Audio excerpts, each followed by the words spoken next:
Bonjour et bienvenue dans cette nouvelle vidéo qui concerne le programme de 6e. Donc 6e, c'est bien votre vidéo.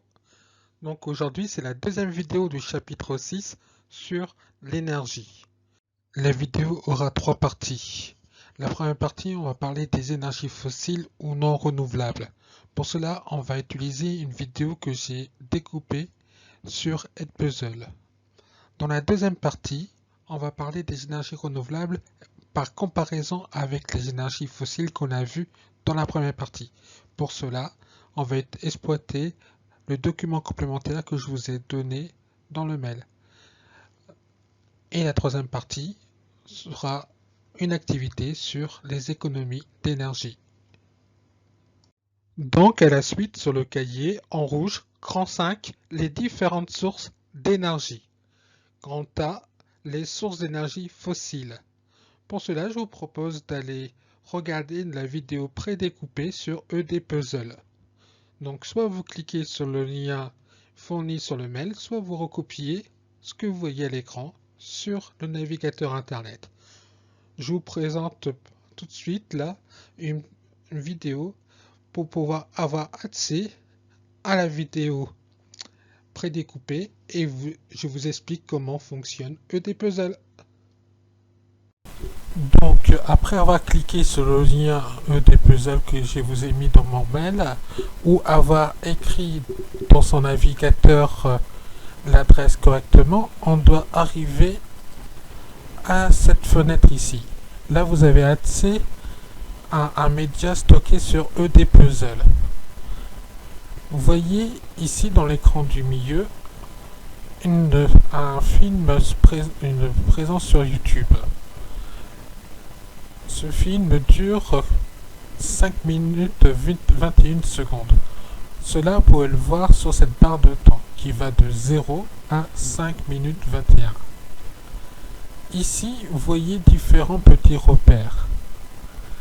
Cela est dû au fait que Edpuzzle peut découper une vidéo à des moments précis où moi je juge que c'est des moments intéressants où une information importante est donnée, et à ce moment-là, à chaque moment où la vidéo est coupée, une question apparaît sur la droite qui permet de voir si la personne qui regarde la vidéo a retenu l'information que je veux qu'elle retienne.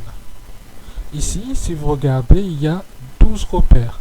1, 2, 3, 4, 5, 6, 7, 8, 9, 10, 11, 12. Ces 12 repères correspondent aux 12 questions que je pose au cours de cette vidéo. Pour voir cette vidéo, on peut soit cliquer ici, soit cliquer ici. On va cliquer ensemble et aller voir jusqu'à les deux premières questions.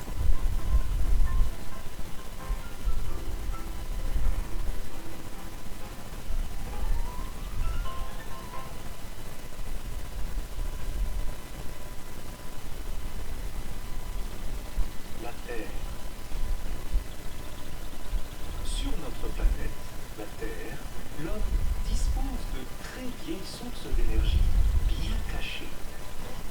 Donc vous voyez, là la vidéo elle est en pause et je vous pose, comme vous pouvez voir sur la partie de droite, une première question. Où se trouvent ces sources d'énergie? Sur la Lune, sur Mars ou sur la Terre? Donc, à vous de trouver la bonne réponse. Donc, évidemment, la réponse est sur la Terre. Et vous voyez que le bouton Submit ici est apparu en bleu. Submit, ça veut dire soumettre. Ça veut dire qu'après avoir choisi sa réponse, en appuyant là-dessus, on peut voir si cette réponse elle est correcte ou si elle est fausse. Si elle est correcte, on va voir apparaître au-dessus ici une indication en vert. Si elle est fausse, cette indication sera en rouge. Et une flèche verte sur la partie gauche des réponses indiquera la bonne réponse. Ici, c'est évident que c'est une bonne réponse. Donc, on va voir apparaître cette indication en vert. Et vous voyez ici la flèche verte qui indique que ma réponse, la réponse qui est juste là est la bonne réponse. Parfois, les questions que vous verrez sur cette vidéo nécessitent plusieurs réponses. Par exemple, si je veux la question suivante, Il y a des millions d'années, des matières organiques, des végétaux, des animaux marins se sont décomposés au fond des mers. là, ici, voyez-vous, cette question nécessite deux réponses pour qu'elle soit bonne. Donc, je vous laisse y répondre ainsi qu'au suivant. Je vais vous montrer deux petites indications. Ici, revote, ça veut dire revoir. En appuyant dessus, on revient sur la séquence précédente, Des matières organiques, c'est-à-dire entre la première question et cette question-là. des animaux marins se sont décomposés au fond des mers. Escape veut dire qu'on évite cette question. Si vous avez bien regardé, vous voyez ici en bas Des matières organiques, le point, des végétaux un point vert, c'est qu'on a répondu correctement à la première question. se sont Si elle était répondue de manière incorrecte, le point serait rouge. Voilà, donc c'est la vidéo pour vous présenter le questionnaire via ED Puzzle. Je vous laisse, comme je disais, faire voir la vidéo par vous-même, répondre aux questions par vous-même. Pour cela, je vous prie de mettre ma vidéo de cours en pause, le temps de voir par vous-même la vidéo sur ED Puzzle, répondre aux différentes questions, puis de réactiver ma vidéo de cours pour qu'on puisse en faire un bilan de cette vidéo. A tout de suite. En complément avec cette vidéo, je vous présente ces trois photos et je vous propose de réfléchir sur les trois questions que vous voyez là à partir des trois photos que vous observez, présentant ces différentes photos. À gauche, vous avez une circulation urbaine. Ici, apparemment, une autoroute française, parce que le panneau que vous voyez, blanc et vert, est une signalisation française. Sur la photo du milieu, vous avez Pékin. On voit ici le palais impérial au fond, et vous avez un homme chinois avec un masque. Sur la photo de droite, vous avez un système industriel de production d'électricité. Que représentent ces photos? Quand peut-on avoir lieu ce type de pollution? Quel impact a ce type de pollution? Prenez une feuille de brouillon et essayez de trouver les réponses à ces trois questions. Je vous mettez la vidéo en pause puisque les réponses viennent tout de suite. Que représentent ces photos? Elles représentent une pollution citadine. Quand peut-on avoir lieu ce type de pollution? Tout le temps. C'est la réponse que j'attends de votre part. Mais elle est plus forte comme il fait chaud et sans vent. Ça, c'est une précision que je vous apporte. Mais je ne m'attends pas à que vous puissiez avoir cet argument en supplémentaire à cette question-là. Quel impact a ce type de pollution? Elle impacte la santé de tout le monde, tous les êtres vivants, hommes comme animaux. Voilà ce qu'on peut écrire sur le cahier. Donc en noir, les sources d'énergie fossiles sont le pétrole, le charbon et le gaz naturel. On peut inclure l'uranium dans cette liste. Elles ont été formées il y a plusieurs centaines de millions d'années. Leur formation nécessite beaucoup de temps. Elles sont très utilisées actuellement car relativement abondantes et très peu chères. Elles sont très polluantes. Aussi, pour préserver l'environnement, il faut limiter le plus possible leur utilisation et préférer les sources d'énergie renouvelables. Maintenant, on va aborder la deuxième partie de la vidéo. Donc, sur le cahier, en bleu, grand B, les sources d'énergie renouvelables. Pour cela, je vous propose de travailler sur le document complémentaire que je vous ai fourni. On va commencer par la première activité, que sont les énergies renouvelables. Je vous propose de faire par vous-même cette activité, puis on va corriger ensemble. Donc s'il vous plaît, mettez la vidéo en pause le temps que vous faites cette activité.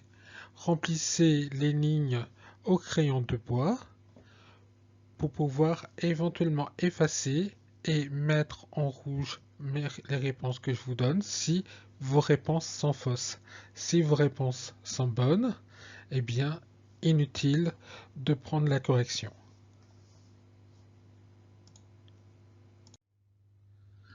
Donc, pour pouvoir répondre aux questions extraites des informations, on a besoin uniquement du diagramme que je vous ai mis au-dessus de cette diapo. Quelles sont les sources primaires d'énergie qui ne s'épuisent pas au cours d'une vie humaine? Une vie humaine dure 70-80 ans.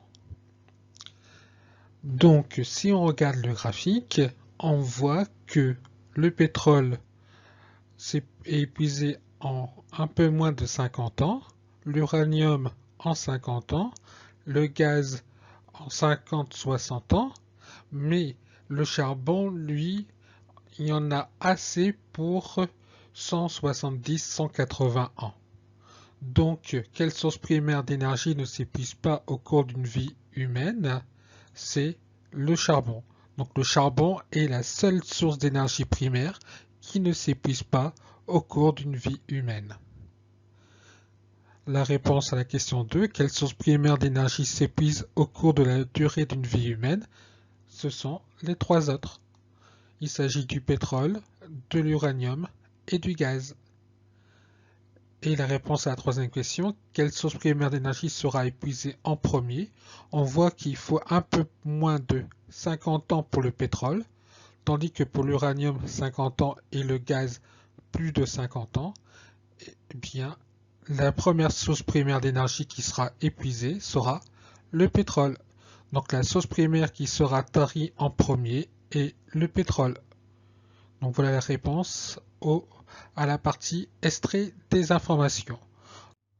Maintenant, si on veut définir une source d'énergie renouvelable, cela veut dire qu'il ne va jamais s'épuiser. Donc, on va pouvoir dire qu'une source d'énergie renouvelable est une source d'énergie qui ne s'épuise pas. Elle ne disparaîtra jamais. La définition d'une énergie non renouvelable sera exactement l'inverse. Une source d'énergie non renouvelable est une source d'énergie qui s'épuise petit à petit. À un moment, elle va totalement disparaître. Quel type de centrale ne sera plus en mesure de fonctionner en premier? Celles qui utilisent le charbon, le pétrole et l'uranium, c'est-à-dire les centrales thermiques. Rédige ta conclusion en répondant à la question « Que sont les énergies renouvelables ?» Les énergies renouvelables sont des sources d'énergie dont le renouvellement naturel est assez rapide pour qu'elles puissent être considérées comme inépuisables à l'échelle du temps humain. Je vous propose maintenant de faire l'activité numéro 2. Donc, comme tout à l'heure, mettez la vidéo en pause, le temps de faire par vous-même les différentes questions de cette activité 2, puis réactivez la vidéo pour avoir les réponses. Donc là maintenant, on va corriger la partie extrait des informations. Donc, quelles sont les sources d'énergie primaires exploitées dans les différentes centrales? Cette information est donnée dans la première colonne du tableau. Il s'agit du charbon, gaz naturel, pétrole et uranium, ce qu'on appelait tout à l'heure les énergies fossiles. Mais on doit aussi rajouter l'eau et le vent. Donc la réponse qu'on va formuler est les sources primaires exploitées sont les sources d'énergie fossiles ainsi que l'eau et le vent. Quel dispositif est commun à toutes les centrales? Il faut regarder la troisième colonne, celle qui montre le schéma de fonctionnement de chacune des centrales. Et on voit qu'il y a une partie qui est commune. C'est l'alternateur. Toutes les centrales possèdent un alternateur. Et quel type d'énergie fournit ce dispositif? Si vous regardez bien, cela fournit de l'énergie électrique. L'alternateur fournit de l'électricité, donc de l'énergie électrique. Maintenant, corrigeons la partie interprète. Pourquoi une source d'énergie primaire est-elle indispensable à une centrale électrique? Elle est indispensable pour faire fonctionner l'alternateur. Quelle conversion est réalisée par un alternateur? L'alternateur convertit de l'énergie mécanique en énergie électrique. Dans les centrales éoliennes, par quoi la turbine est-elle remplacée? La turbine est remplacée dans les éoliennes par la rotation des pales. Rédige ta conclusion en répondant à la question: quelle conversion d'énergie réalise une centrale électrique? Une centrale électrique transforme une énergie chimique, cela concerne les centrales thermiques, ou une énergie mécanique, ce qui concerne les éoliennes ou les centrales à eau, en énergie électrique. Donc, si on veut compléter le bilan, on va dire que une source d'énergie renouvelable ne s'épuise pas à l'échelle de la vie humaine, tandis qu'une source d'énergie non renouvelable s'épuise à l'échelle de la vie humaine. Les centrales électriques utilisent une source primaire d'énergie pour créer le mouvement de l'alternateur dont l'énergie est convertie en énergie électrique. Et vous avez le schéma bilan. Maintenant que ces feuilles sont remplies, je vous propose de les coller sur le cahier.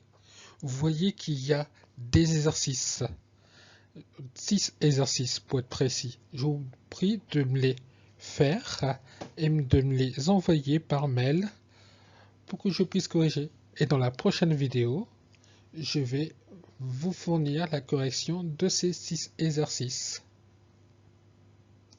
Nous allons attaquer la dernière partie de cette vidéo. Donc, en bleu sur le cahier, cran C, les économies d'énergie. Cette partie est un défi que je vous lance. Le but ici, c'est d'aider Sophie à faire des économies d'énergie. Ici, Sophie habite dans une maison mal isolée. C'est la première maison que vous voyez sur la photo de droite. Celle qui possède des zones bleues, rouges, jaunes et vertes. Drôle de photo, vous ne trouvez pas? Il s'agit de ce qu'on appelle une thermographie. Ça présente les échanges de chaleur avec l'extérieur. Plus une maison est bien isolée, plus elle paraît bleue, voire violette. Quand la maison paraît rouge, jaune ou verte, c'est qu'il y a beaucoup d'échanges de chaleur avec l'extérieur, donc elle est mal isolée. Notre but ici, c'est d'aider Sophie à trouver des solutions pour faire des économies d'énergie. Donc voyons le problème. Sophie habite dans une maison mal isolée. Une grande partie de l'énergie thermique produite par les radiateurs électriques s'échappe vers l'extérieur. De plus, les pièces sont éclairées par des lampes à incandescence très gourmandes en énergie. La télévision et l'ordinateur sont laissés en mode veille lorsqu'ils ne sont pas utilisés. Le but du défi, c'est de trouver des moyens pour que Sophie puisse économiser l'énergie chez elle. Il y a 10 conseils qu'on peut donner à Sophie. 10. Je vous propose d'en trouver 4 parmi ces 10. Et pour cela, aidez-vous d'Internet ou demandez des conseils aux personnes qui vous entourent. Cela peut être très utile. Ainsi s'achève cette vidéo. N'oubliez pas de faire le travail que je vous ai demandé, c'est-à-dire les 6 exercices de bilan et d'aider Sophie à faire des économies d'énergie. Je vous souhaite un bon week-end. La semaine prochaine, j'attaquerai le chapitre numéro 7. Je vous demande donc de laisser 3 pages de libre sur le cahier pour la correction des exercices et aussi pour le problème d'Émilie. Donc bon week-end et je vous dis à tout bientôt. Au revoir.